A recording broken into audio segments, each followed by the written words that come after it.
Graças e paz, irmãos. Abramos a palavra do nosso Deus no livro do profeta Abacuque. Nós iniciaremos agora a série seguinte, né? Nós, nesse período de isolamento, e esses devocionais gravados com essas exposições, nós já expusemos Jonas, passamos por Naum, e agora nós vamos dar continuidade a uma nova série com Abacuque, o livro do profeta Abacuque. Então, abra, por favor, a palavra de Deus em Abacuque, capítulo 1, versículo 1 a 11, ou apenas acompanhe atentamente a leitura da Santa Palavra de Deus, que diz: Sentença revelada ao profeta Abacuque.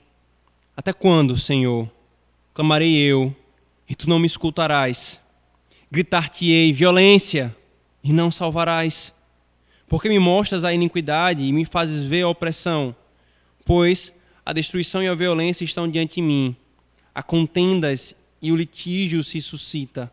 Por esta causa, a lei se afrouxa e a justiça nunca se manifesta.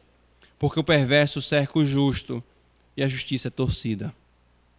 Vede entre as nações, olhai, maravilhai-vos e desvanecei, porque realizo em vossos dias obra tal que vós não crereis quando vos for contada. Pois eis que suscito os caldeus, nação amarga e impetuosa, que marcha pela largura da terra, para apoderar-se de moradas que não são as suas. Eles são pavorosos e terríveis, e criam eles mesmos o seu direito e a sua dignidade. Os seus cavalos são mais velozes do que os leopardos, mais velozes do que os lobos ao anoitecer são os seus cavaleiros, que se espalham por toda parte. Sim, os seus cavaleiros chegam de longe, voam como águia que se precipita a devorar. Eles todos vêm para fazer violência. O seu rosto suspira por seguir avante. Eles reúnem os cativos como areia. Eles escarnecem dos reis.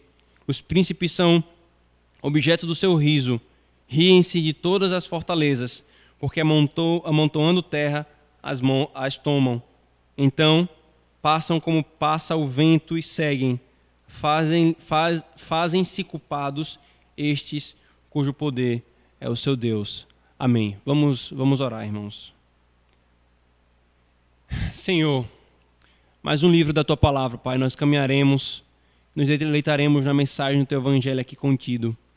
Por favor, Senhor, abre os nossos olhos, que nosso coração esteja receptivo pela obra do Teu Espírito Santo, a Tua Palavra, que nós contemplemos a glória do Teu Filho nessas letras da Antiga Aliança, nos admiremos da glória desse Deus poderoso. Tem misericórdia de nós, Senhor. Em nome de Jesus nós oramos. Amém. Irmãos, como eu falei, nós terminamos o livro de Abacuque, de Naum, e avançamos para o de Abacuque, né, que, curiosamente, no cânon, um vem após o outro, mas não apenas a sua posição no cânon, mas também a sua posição histórica. E, aliás, irmãos, Jonas, Naum e Abacuque nos dão uma linha histórica e cronológica dos fatos em Israel. E nós vamos só recapitular rapidamente para nós entendermos o que está acontecendo aqui em Abacuque e o porquê dessa profecia. Só lembrando aos irmãos, eu vou citar aqui algumas datas e lembrando aos irmãos que depois de Cristo as datas elas são contadas crescente, né, de forma crescente. Então, ano 1, ano 2, ano 3. Antes de Cristo, as datas elas vêm contadas de uma forma decrescente. Então, 600, aí 599, e assim vai contando de forma decrescente. Então, quanto maior o número, mais longe, né? E aí vai de forma decrescente até o marco zero. Então, vamos lá. Em 758 a.C., o Reino do Norte ainda está de pé com toda a sua impiedade e obstinação. E nesse ano, o Senhor envia Jonas a Nínive como um pregador do Senhor, e ali a sua pregação para esse império perverso e internacional, que era inimigo de Israel, esse povo se converte. Em 722, 40 anos depois, a geração seguinte da Síria despreza ao Senhor, invade a nação do Reino do Norte, leva-a cativa e então coloca sobre si uma culpa maior ainda. Mais ou menos então, irmãos, em 660 a.C., 60 anos depois, Deus levanta a Naum, que profetizam a sentença de destruição contra Nínive. Só que o cumprimento dessa sentença só acontece 40 anos depois, em 612, quando o Senhor levanta o Império Babilônico para destruir a Síria, conforme o Senhor havia prometido por meio do profeta Naum. O que estava acontecendo com o Reino do Sul, irmãos, esse tempo todo? O Reino do Sul continuava ali, no lugar dele. Mas ao invés de aprender com o que aconteceu com o Reino do Norte, ao invés de buscar fidelidade à aliança, ao pacto que eles tinham com Deus, ao invés de se desfazerem da sua idolatria, eles continuaram e ainda mais desprezaram o Senhor e se entregaram à idolatria e pecados cada vez mais graves. Eles não aprenderam com o exemplo do Reino do Norte, mas continuaram no seu caminho impiedoso. É nesse contexto, irmãos, de impiedade agora avassaladora no Reino do Sul, que o Senhor levanta Abacuque, que chora, que clama e que lamenta pelo estado degenerado que se encontrava a igreja visível do Antigo Testamento nos seus dias, que se dá mais ou menos em 604 a.C., irmãos. Diante disso, queridos, há um detalhe importante para entendermos todo o livro. Está no versículo 1. Sentença revelada ao profeta Abacuque. Novamente, mais uma sentença. A questão é, contra quem? E nós vamos ver isso, irmãos, na caminhada desse livro. Esse livro, queridos, ele é um profeta, assim como o Jonas tem a sua peculiaridade, porque é um profeta que lida de uma forma narrativa, Abacuque também tem uma peculiaridade, né? Abacuque, ele não é simplesmente um livro de um profeta que recebeu a revelação direto do Senhor e ele falou, mas se dá por diálogos entre o profeta e o Senhor.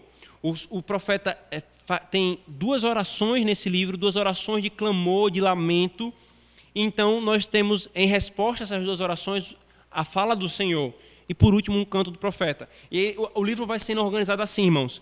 Primeira oração e resposta, capítulo 1, versículo 1 ao versículo 11. Depois vem a segunda oração de Abacuque, com a subsequente resposta do Senhor, do versículo 12 do capítulo 1 até o versículo 20 do capítulo 3.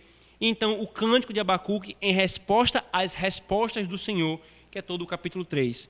Nós veremos hoje, irmãos, apenas a primeira oração e a primeira resposta da parte do Senhor. E na próxima exposição nós damos continuidade com a segunda.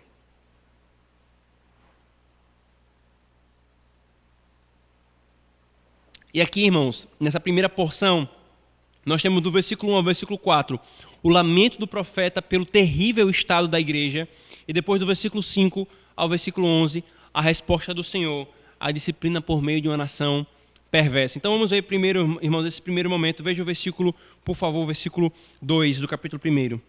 Até quando, Senhor, clamarei eu, e tu não me escutarás? Gritar-te-ei violência, e não salvarás. Até quando, Senhor? Veja, irmãos, o profeta inicia o seu livro com um clamor. Até quando, Senhor?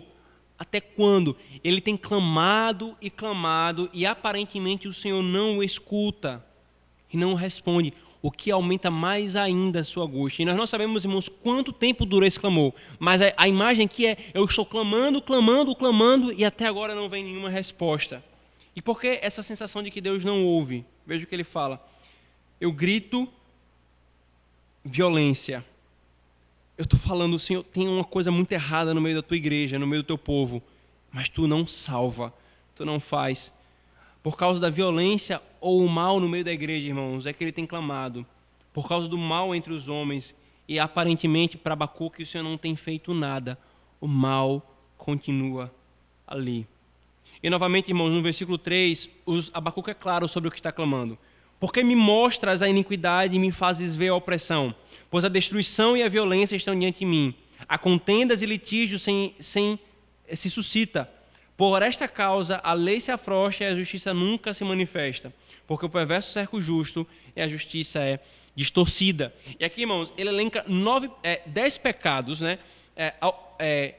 Iniquidade, opressão, destruição, violência, contendas, litígio, e no versículo 4, a lei se afrouxa, a justiça não se manifesta, o perverso cerca o justo e a justiça é distorcida. É um grave quadro na igreja do Antigo Testamento, irmãos. Aliás, queridos, essa estrutura é exatamente tem uma enumeração dos pecados de uma forma enfática. Se você perceber, há pares de pecados aqui. E aqui, Mercampo Júnior, ele comenta o seguinte, comentando esse texto. A iniquidade e opressão, destruição e violência, contendas e litígio são usados em pares em outros lugares na Escritura. O uso desses pares parece cumprir a função de ênfase, destacando o horror ao qual a sociedade judaica havia chegado. A opressão promovida pela ganância, a maldade externalizada sem qualquer pudor, as brigas resultantes de desejos intransigentes. A lei do Senhor não é aplicada, não era executada, e assim a justiça era pervertida. A igreja, o povo no Antigo Testamento, o povo de Deus, a igreja visível, estava totalmente pervertido, corrompido. Nessa oração, irmãos, Abacuque se angustia pelo pecado no meio da igreja. Pelo pecado no meio da igreja. Aqui, irmãos, eu estou enfatizando o pecado no meio da igreja porque Abacuque está falando no meio do povo de Deus no Antigo Testamento. E nós já vimos pela teologia bíblica e a nossa crença presbiteriana que a igreja do Antigo Testamento era Israel, a igreja visível. Não necessariamente todos os judeus eram a igreja verdadeira de Cristo, mas faziam parte da comunidade visível do pacto, como a igreja hoje o faz, o é. Qual é então, irmãos, o momento que Israel estava vivendo? O que estava acontecendo, queridos? O que eles estavam vivendo, irmãos, alguns momentos antes da invasão babilônica, entre o reinado de Josias, um rei que foi piedoso e reformou a igreja, reformou o Estado de Israel, e os reinados de Joacás, Joaquim e Zedequias, que foram muitíssimos impiedosos e levaram Judá à ruína. Abacuque, irmãos, ele foi contemporâneo de Jeremias, e se você quer saber o estado da igreja naquele período, leia o profeta Jeremias. Irmãos, é estarrecedor. Os homens, eles simplesmente estavam com o coração duro para com a palavra de Deus. O Senhor levantava o profeta Jeremias, anunciava o juízo, alertava contra os pecados, chamava arrependimento e o povo simplesmente desprezava. Não apenas desprezava, mas molestava o profeta, afligia, batia, prendia, torturava, porque ele estava profetizando contra eles. Talvez, irmãos, fora a época de Manassés, um rei anterior a Josias, esse tenha sido um dos períodos de maior impiedade em Israel, o período de Abacuque. Isso foi a gota d'água para o Senhor, irmãos. Desde os períodos dos dias de Manassés, irmãos, a nação ela caiu em um declínio de impiedade e idolatria. 55 anos da tirania da impiedade, irmãos. Prostitutas cultuais, idolatria, sacrifícios humanos. O próprio Manassés sacrificou seu filho a um ídolo. E dali para frente, irmãos, a sentença foi decretada. Em 2 Crônicas 33:11, o Senhor levantou um profeta para dizer que Judá seria também levada cativa por causa do que Manassés fez. Aliás, antes dele, ainda com o piedoso Zedequias, por seu orgulho, em 2 Reis 20, 16 e 18, o Senhor decretou que assim faria. Em seguida, então, irmãos, veio Josias, que apesar de muito novo, sob influência de um piedoso sumo sacerdote, Hilquias, ele reformou a nação e a igreja. Provavelmente, irmãos, esses foram os dias da infância ou a juventude de Abacuque. Os dias de Josias provavelmente foram os dias da infância de Abacuque.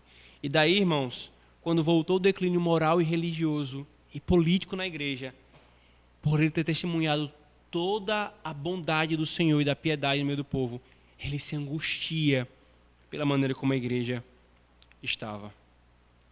E aqui, irmãos, nessa primeira oração de Abacuque, nós aprendemos algumas coisas importantes para nós. Às vezes, queridos, primeiramente, às vezes nós nos sentimos como Abacuque, angustiados, orando constantemente, mas aparentemente sem receber nenhuma resposta.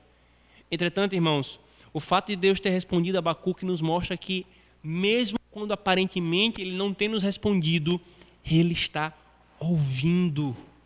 Se você é verdadeiramente um filho de Deus, como Abacuque o era, isso pode acontecer conosco, irmãos. Mas não sucumba a essa angustiante sensação. Se você ora conforme a Escritura ordena, isto é, se você está unido a Cristo, ora tendo apenas Cristo como mediador, ora buscando orar por aquilo que a palavra de Deus diz que você deve orar, e conforme o que ela diz, a demora ou silêncio não significa que Deus não ouve, significa que Ele está trabalhando no orante, naquele que faz a oração. É importante, irmãos, deixar claro também que a resposta, ou a forma de resposta que Abacuque recebeu, e nós vamos ver já já, ela é diferente das que nós recebemos hoje, né? ou que nós deixamos de receber. Abacuque, irmãos, ele era um profeta. Ele estava recebendo uma revelação de Deus, o que viria a ser escriturado, o que foi escriturado como sendo a palavra de Deus. Essa escritura e essa revelação estavam em formação. Então Deus fazia dessa forma, por meio dos profetas, para escriturarem a sua revelação. Hoje, então, não espere ouvir audivelmente a voz do Senhor, receber alguma revelação em sonho ou em visões. Sob pena de serem acusados de mentirosos, muitos dizem receber tais coisas. Porém, a luz da Escritura, irmãos, e de diversas aulas e sermões e exposições que nós já vimos, isso não se sustenta. Isso não ocorre mais. São os meios extraordinários pelos quais Deus manifestava a sua revelação, pelo qual Deus entregou a Escritura. Uma vez que a Escritura está completa, os meios também cessaram. Então, como Deus nos responde, irmãos, às nossas orações? Ele nos responde pelo ensino da palavra, pelo correto ensino da palavra. Ele nos responde por conselhos piedosos no tempo certo e da forma certa. Ele responde trabalhando em nossos afetos, em nossas motivações, em nossas intenções. Pode demorar, mas ele responde. Responde conforme lhe apraz. Essa primeira oração, irmãos, de Abacuque, nos ensina também sobre o mal no meio da igreja e a angústia dos piedosos e o nosso clamor por isso.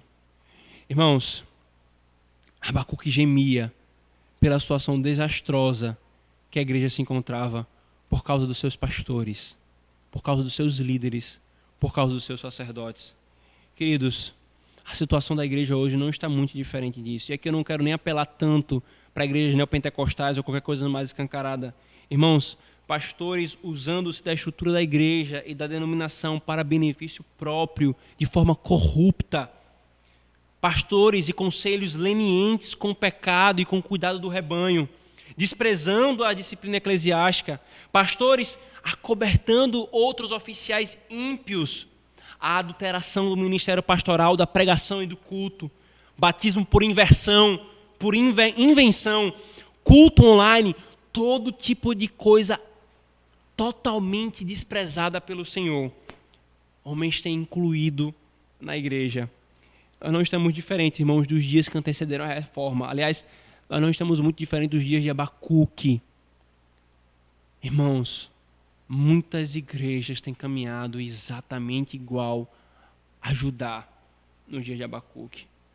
Mas o que nos mostra aqui, irmãos, é que nós não devemos sucumbir ao desespero dessa situação. Assim como Abacuque, nós devemos colocar o nosso joelho no chão. Nós não somos homens que vão pegar em armas. A nossa arma é a oração. Senhor, vê como a tua igreja está. Esse é o teu povo. A nossa oração, irmãos, tem que ser: Senhor, livra o teu povo de falsos pastores, falsos presbíteros, falsos diáconos, falsas ovelhas. O Senhor nos alertou, irmãos, que falsos pastores estariam no meio do povo, que o joio estaria no meio do trigo. Mas nós não podemos deixar de orar, irmãos. No caso do profeta, a sua oração foi uma queixa. E é verdade, irmãos, que o profeta tem dificuldades em entender o porquê que Javé, que o Senhor Deus, permite que o mal continue. Mas ele não reclama de Deus, ele reclama para Deus da situação que estava passando. O profeta, irmãos, está lidando com um sofrimento humano, com os pecados, nesse contexto, os pecados da igreja. A abundância da impiedade, irmãos, em uma igreja, para as pessoas piedosas, é a coisa mais ofensiva de se olhar. Mas a nossa fraqueza, irmãos, e o nosso pecado, bem como os da igreja, os dos nossos irmãos, deve nos fazer orar, gemer e buscar mais a Deus. Senhor, a justiça está sendo pervertida. Conforme, novamente, Heber Campos Júnior disse, devemos lamentar a violência e as injustiças recorrentes no meio da igreja, adaptando o que ele falou. E tal lamento é acompanhado de um anseio por correção e por castigo. Abacuque não se acomoda diante dos males presentes. Ele quer a resolução dos mesmos, embora saiba que ele mesmo não possa resolvê-lo E Deus ouviu a oração do profeta, irmãos, e nós veremos já já o conteúdo dessa resposta. Mas percebamos, irmãos, algo importante aqui. Diante da presença do mal na igreja, nós precisamos colocar o nosso coração no Senhor. Irmãos, isso é importante dizer, porque eu sei que muitos dos irmãos aqui, talvez ouçam esse sermão, se angustiam por essa situação da nossa igreja. Mas veja, irmãos, esse destaque é importante porque quando Deus parece ser conivente com a impiedade dos ímpios, ou melhor, quando até parece aprová-la, permitindo que eles prosperem em sua impiedade, isso choca a fé de muitos homens piedosos e se revela uma tentação dolorosa aos homens. Eu sei que tem irmãos gemendo, mas querido, não perca a esperança. Ele é o Senhor da igreja, Ele agirá. Às vezes a gente olha um falso ministro, um ministro impiedoso e prosperando, um grande rebanho seguindo, e muitas vezes pastores piedosos ou crentes piedosos, presbíteros. Poxa, por que isso acontece? O Senhor não está vendo? O Senhor está vendo. O Senhor está vendo, Ele agirá. Por isso, queridos, prestemos atenção às palavras de Matthew Henry. Ele diz, não devemos achar estranho se a impiedade tiver a permissão e prevalecer e prosperar por muito tempo, ele diz. Deus tem motivos e temos a certeza de que são bons motivos, tanto para o adiantamento temporário da pena dos homens maus, como para a repreensão dos homens bons. Portanto, embora pleiteemos com Ele e humildemente protestemos a respeito do seu juízo, devemos dizer, Ele é sábio, justo e bom em tudo. Devemos crer que virá o dia, embora seja adiado por muito tempo, em que o clamor pelo pecado será ouvido contra aqueles que cometem injustiça, e o clamor da oração será ouvido a favor daqueles que sofrem. Não se enganem os falsos crentes e os falsos pastores. O Senhor virá. O Senhor cobrará. Muitos brincam com isso. Mas o Senhor não brinca e toma com muito zelo a sua vinha e a sua igreja. O profeta orou, irmãos, angustiado, que seja essa nossa diligência diante do quadro da igreja, colocar os nossos joelhos no chão e apresentar ao Senhor da igreja, a sua própria igreja. E então, irmãos, o texto nos mostra a resposta do Senhor. Veja, por favor, o versículo 5 a 11.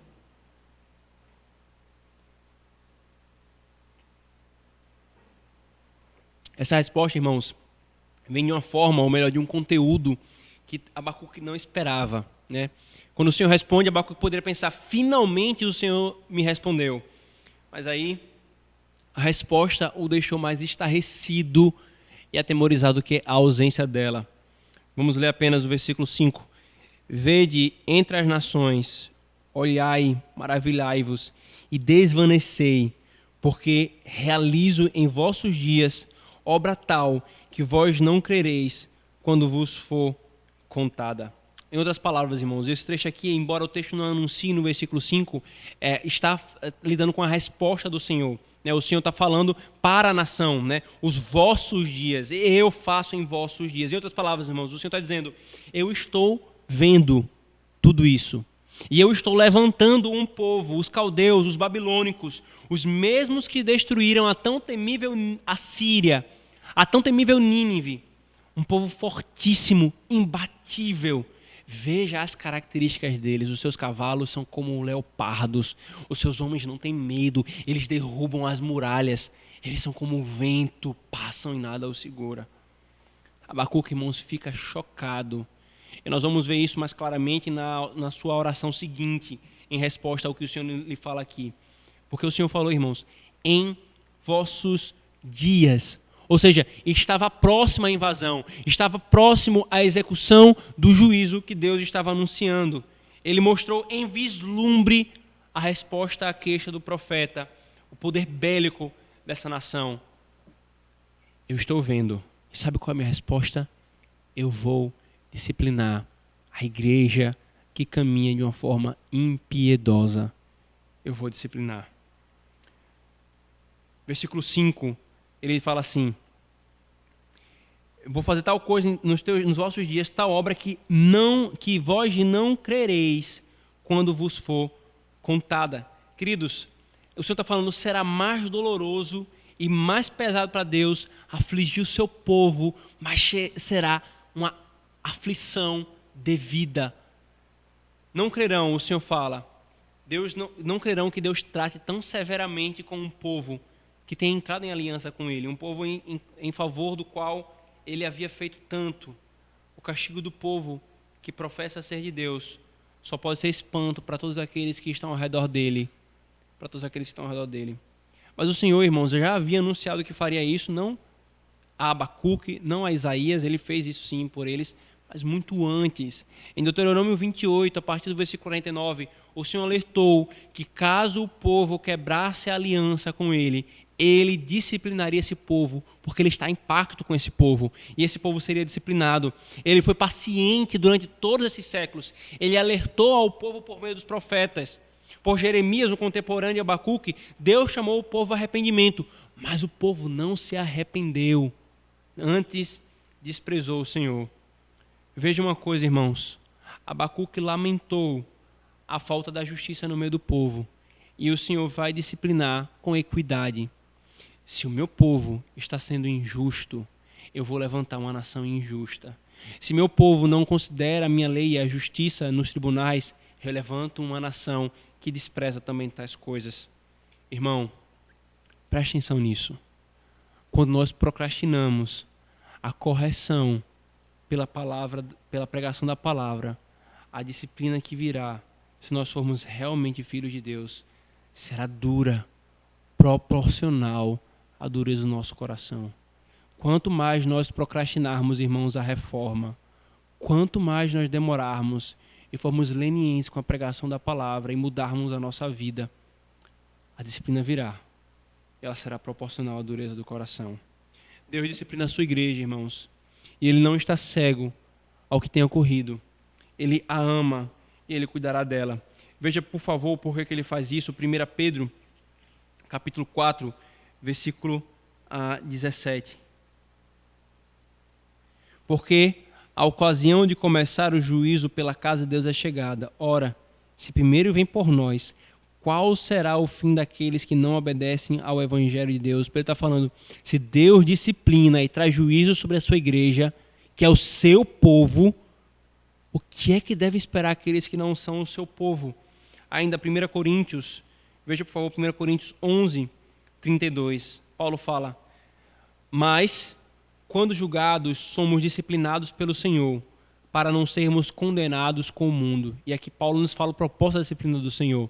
Ele disciplina para que nós não sejamos condenados com o mundo.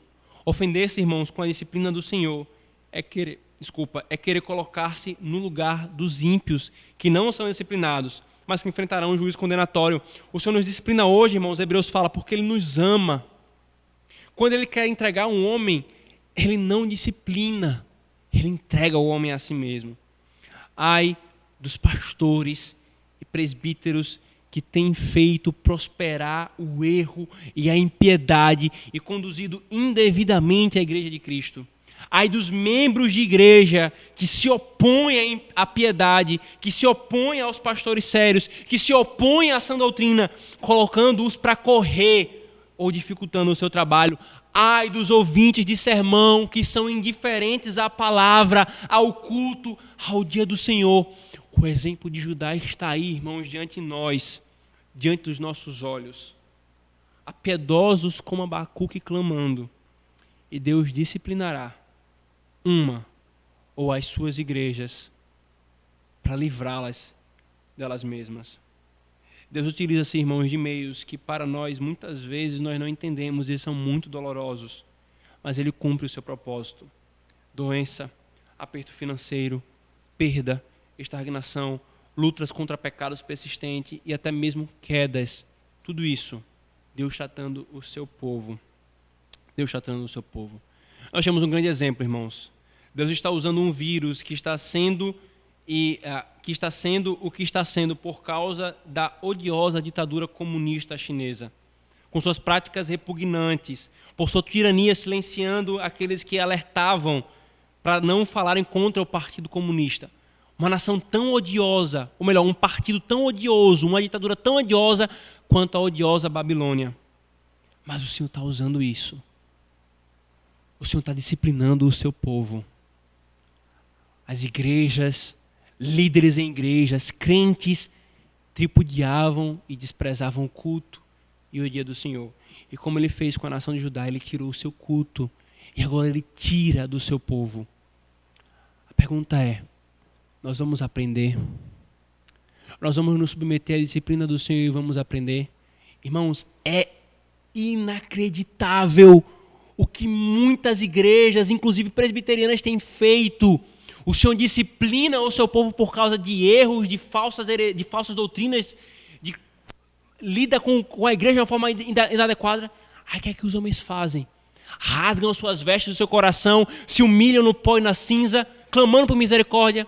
Não. Eles vão e inventam coisas piores. É ceia online, é batismo online, é culto online, é todo tipo de babaquice, tolice, invencionice da cabeça dos homens. O Senhor está disciplinando a sua igreja. Nós vamos ouvir, irmãos, e nos submeter à disciplina do Senhor. Quando nós nos levantarmos dessa situação, nós vamos continuar desprezando o culto, a piedade, a seriedade na condução da igreja. Ou nós vamos aprender e buscar caminhar de uma forma piedosa diante do Senhor. Oremos, irmãos, clamando para que o Senhor tenha misericórdia de nós, clamando para que o Senhor avive a sua igreja, sem invencionices, sem tolices, mas apenas sendo guiados pela sua palavra, com a sua lei nos guiando e determinando o que é justo e bom. Oremos, irmãos. Senhor Deus, tem misericórdia, Senhor, de nós. Nós olhamos para o que tem acontecido na tua igreja, Senhor. E nós choramos e nós clamamos, Senhor, olha, vê o que homens estão fazendo com o teu povo, ou pretensamente em teu nome. Livra, Senhor, a tua igreja dos falsos ministros. Livra, Senhor, a tua igreja. Disciplina a tua igreja, Senhor, porque sabemos que o Senhor faz porque nos ama e que aprendamos com ela, Senhor. Nós oramos, Senhor, em nome de Jesus. Amém.